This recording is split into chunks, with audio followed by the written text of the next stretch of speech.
Dibs, this is one of my favorite dudes to get on the show. Flat out one of my favorite dudes to get on the show. He is always bringing the insight, but the personal relationships with Brandon Ayiuk, the way he looks at the current receivers in the game. We're excited to get TJ Houshmandzadeh on with us again here on Willard and Dibs. TJ, what's good, my man? Man, I'm pretty good. How you doing? Yeah, man, we're okay. You know what? Before we get to anything 49er or even bigger in the league related, hey, did you see this hype video that DeAndre Hopkins just put out about an hour ago? Have you seen it? Nah, I did not. Okay, I'll look at it once we get off. This guy has on his Twitter feed, "Don't call it a comeback" in all caps, and he's got a 45-second hype video that's obviously hyping him up, showing him in the gym, showing him with the jugs machine, getting himself ready to come back out. And he's coming off of a PED suspension, which if that were in a different sport, he would get absolutely torched. What do you think about that? I mean, obviously, anytime anybody fails a test of that nature, nobody admits to doing anything. And so I don't know exactly what he was suspended for, but for him to put that video out, obviously he feels like it was some BS. And so I look at it as he's just going to remind people of who he is. He's him, so to speak. And hopefully he has a good game tonight. I'm looking forward to it. He's one of the best receivers in the league. And I think what happens is when people say, who are the best receivers in the league? Not many people are saying his name anymore because it's out of sight, out of mind type of thing. And so, or out of mind, out of sight thing. And so now it's like, okay, I'm going to remind you guys. Don't call it a comeback.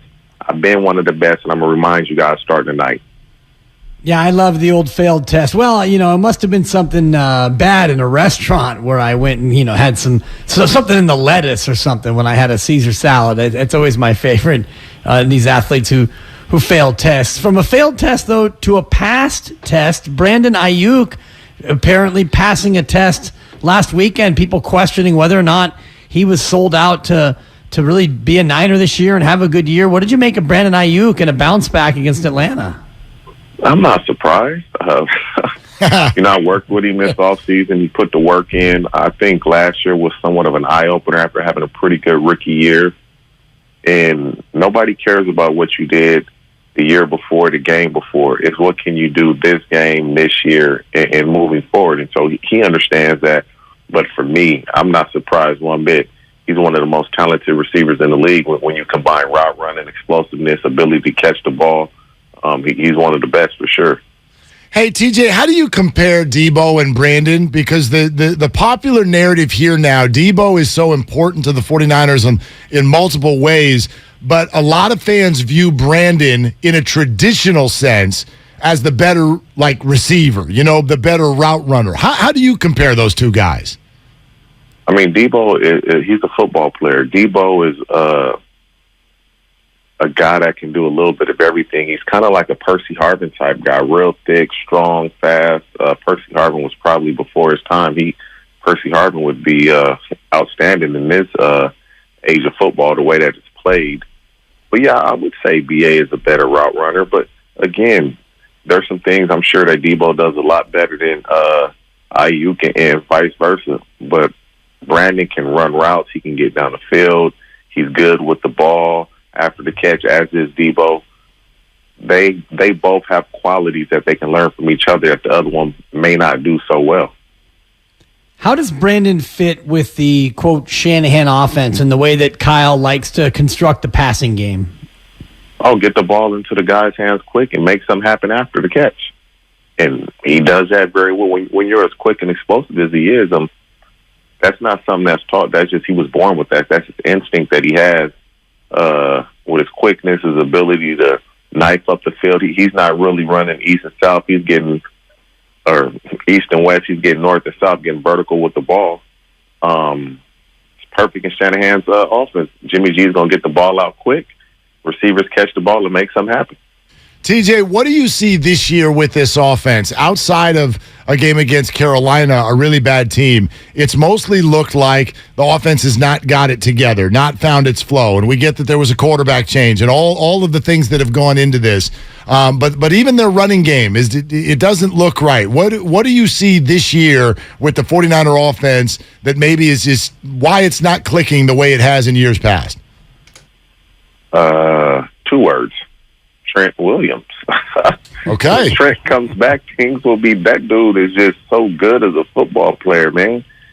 And he's an offensive lineman, and you wouldn't think like, oh, he matters that much. Yeah, Trent is that good of a player. And then also, Jimmy G coming off shoulder surgery.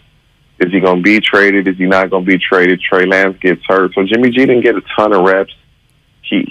Although he's a veteran, you still need reps. You still need to get in there and practice with the speed of the game and get your eyes and body adjusted to that. And so I believe I'm shocked, like some of the games that the Niners have lost, but this team has been there and done that. They know what it takes to win, but when they get Trent Williams back, I believe they'll be a lot better. Can you elaborate on just how important that is? Because it seems like to me, a layman, Trent Williams is only blocking one guy. So if the play is going to the other side, how does Trent Williams' absence really affect that play when they're not even going to his side anyway? Because now that left side, we don't worry about that side. So we can help everyone else out. So it makes everybody else's job easy because we don't need the help on Trent's side. And so it just makes number one, it gives Jimmy G and that quarterback peace of mind. That's a lot. But you're able to divert other resources to other players that may need help, and it just makes the offense flow easier. TJ Houshmandzadeh with us on Willard and Dibs, 95.7 The Game. TJ, I wonder what your perspective is on the league as a whole. Tom Brady said a few weeks ago he sees a lot of bad football out there. Points are down. The margin of victory is down. We're seeing certain quarterbacks, Russell Wilson being the poster for this, where you're just like, what the hell's going on here, man? Like, a lot of people have said maybe it's the lack of a preseason, but we're already on to week 7. So how could it be that? What do you see and what do you think it is as far as the difficulties on the offensive side of the ball? Defensive coordinators are going to make you earn it now. When I was playing, it was a lot of single high. Cover 3, cover 1. They'll always mix in 2 high here and there. Whether it's 4, 6, 2, whatever it may be, combination coverages, fire zones, whatever it may be. But now with Vic Fangio, that was something he really believed in, was playing a 2-high shell and making a team earn it all the way down the field. Let's see, will they make a mistake? And that's what everybody's doing. They're playing an over-the-top defense, forcing you to take the stuff underneath, and let's see if you can do that 10, 12 plays each drive without making a mistake. That's all they're doing. And offenses are making mistakes. They're forcing them to kick field goals, run the ball effectively. And that head coach is going to tell that defense coordinator, we got to stop the run. And that's where your big plays will come from. But everybody's just playing back and forcing you to throw the ball underneath. So what's the offensive counterpoint to what defenses have done to try to limit them? Is it just as simple as trying to be patient and being effective, moving the ball slowly as opposed to going for the big plays?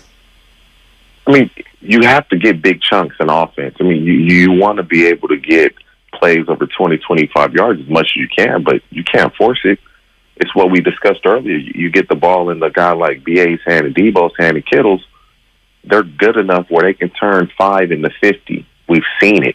And so you make somebody miss a tackle, and you get missing, as we would say.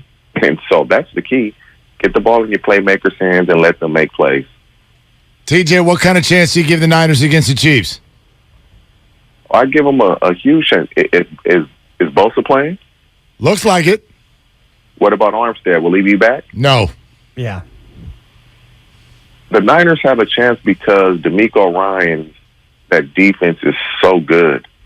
The Chiefs, they're not the big play Chiefs of years past. If the Niners can pressure Mahomes, which I believe they will be able to, they have a chance. They're going to run the ball effectively. I actually do give, the more I think about it, What's the spread? Well, started at 1.5, went up to 3, settled in at 2.5. This is in favor of the Chiefs. And by the way, to your earlier point, it's also trending like Trent Williams is going to return. Yeah.